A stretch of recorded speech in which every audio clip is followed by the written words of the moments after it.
चलिए देखिए, विवाह। विवाह क्या है, विवाह किसे कहते हैं, ठीक ना, इसको हम लोग जानेंगे।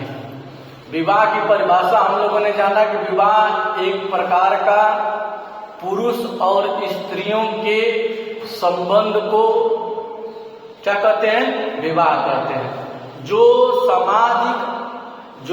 सामाजिक संस्था में इसको स्थान दिया गया, इसको विवाह।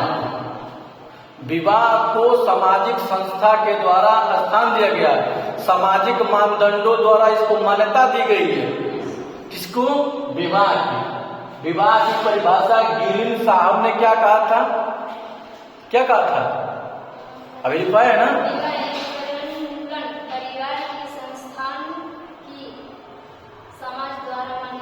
देखिए, विवाह एक प्रकार की ऐसी व्यवस्था है जिसमें सामाजिक स्तरों पर इसको क्या दी जाती है, मान्यता दी जाती है। कौन सी मान्यता दी जाती है, संतान उत्पन्न करने के लिए। कौन सी मान्यता दी जाती है, परिवार में एक साथ लेकर रहने के लिए, लेकर के घूमने के लिए। जब किसी की शादी हो जाती है तो अपने बीवी के साथ कुछ भी करता है, कोई समाज उसको रोकता टोकता है।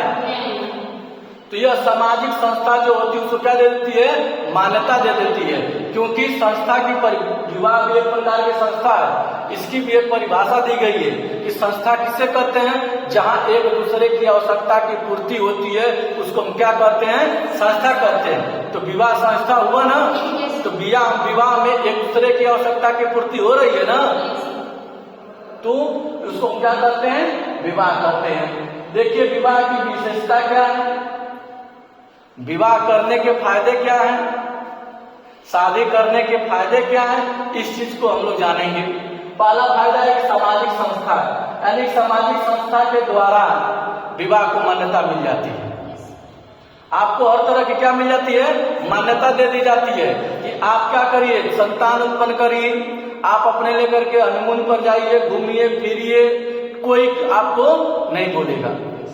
समझ रहे हैं ना, आपको मान्यता मिल जाती है। अगर मान्यता प्यारे बच्चों नहीं मिलती तो विचार करिए, जब कर्ण जो कुंती का ही पुत्र था, जिसको सूत पुत्र कहा, कुंती उसको अपनाने के लिए पीछे हट गई।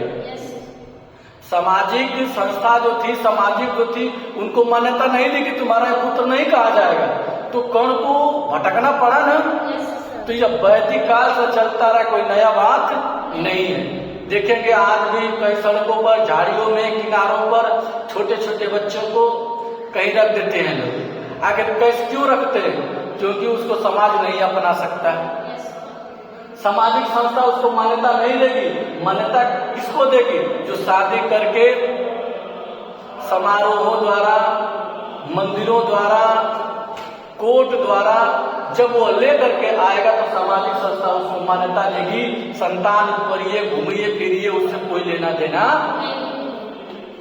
विवाह की शर्तें, देखिए विवाह की शर्तें भी हैं।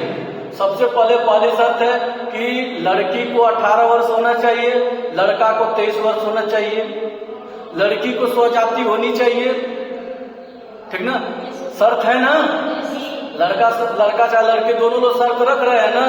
लड़की 5 फीट 2 इंच होनी चाहिए, लड़की भी शर्त रख रही है, लड़का नौकरी वाला होना चाहिए। ये सब शर्तें ना जी। शादी की जब शुरुआत हो रही है तो शर्त के साथ हो रही है ना। लड़की गोरी चाहिए, लड़की का चेहरा सुंदर हो, कटिंग फेस अच्छी हो, लंबी हो, भाई शर्त है कि नहीं है। और लड़की भी योग्य तो वो भी अपने शर्त रख दे रही है। इन शर्तों के बाद जा करके शादी कहीं मंजूर हो रही है। जब शादी मंजूर हो रही है तो धार्मिक शर्तें भी आ जाती हैं। कौन सी शर्तें आती हैं, धार्मिक शर्तें आती हैं। रात भर देखते हैं धार्मिक शर्तें ना होता है मंडप में, बोलिए तमाम प्रकार की शर्तें रखी जाती है। जब तक बेटी अपने पिता के बाएं बैठी रहती है, नहीं सॉरी, जब तक बेटी पति के बाएं बैठे रहती है तब तक उस घर का अधिकार रहता है कि हमारे घर की बेटी है। जैसे ही वो बेटी वो लड़का के दाहिने चली जाती है, उल्टा नहीं कर रहे हैं, जब दाहिने चली जाती है तब वो लड़की किसकी हो जाती है, उस लड़के की हो जाती है। यानी उस पिता से नाता टूट जाता है। तो जो आप लोग बैठ के इधर उधर रहते हैं तो आप लोग गीत गाते हैं ना, गाते कि नहीं गाते हैं? बोलिए कि बेटी बाबू से नाता टूट गई ने, गाते कि नहीं गाते हैं? बेटी एहर से दाहिने से बाएं हो गई, गाते कि नहीं गाते हैं? इस गीत को याद करिएगा, जब लड़की को लड़के के बाएं से दाहिने बैठाया जाता है तो यही गीत गाई जाती है कि बेटी माई से नाता तोड़ दिहलू, बेटी इनसे नाता तोड़ दिहलू, बेटी दाहिने से बाएं चले गई। गीत चलता है ना, ये सब शर्तें हैं। फिर जब ब्याह होते होते पंडित जी भी आ जाते हैं, तमाम प्रकार के शर्त रखने लगते हैं, 7 वचन करते हैं ना, लड़की से भी 7 वचन दिलाते हैं, लड़के से भी।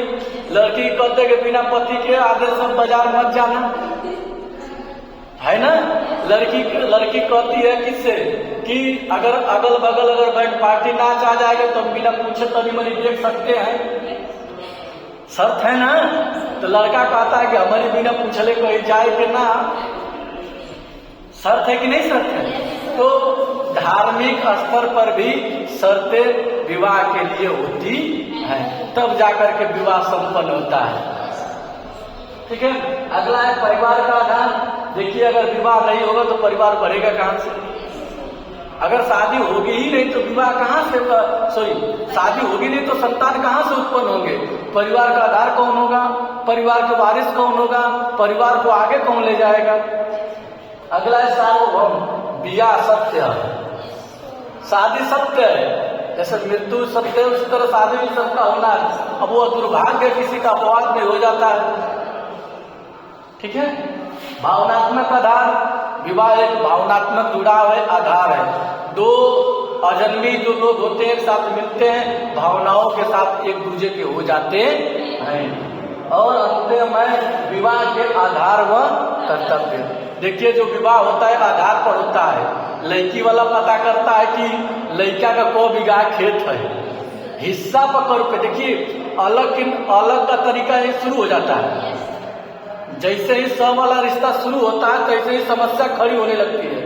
लड़की के पिता कहते हैं कि लड़का के हिस्सा पर 100 बीघा खेत है। इससे पहले लड़के के दिमाग में बात नहीं रहता है, लेकिन लड़की का पिता शुरू कर देता है कि लड़का के हिस्सा पर 100 बीघा खेत है। वो अनुसार अपनी लड़की को वर चुनेगा। ठीक ना। तो विवाह के आधार और कर्तव्य भी होते हैं। इस तरह से विवाह क्या होता है? संपन्न होता है। शादी क्या होती है? संपन्न होती है। शादी के बड़ी तरीके हैं। शादी की विवाह की उत्पत्ति कैसे हुई, शादी कैसे होती है, शुरुआत से लेकर के अंत तक अगले दिन आप लोग को हम बता देंगे। ठीक है, धन्यवाद।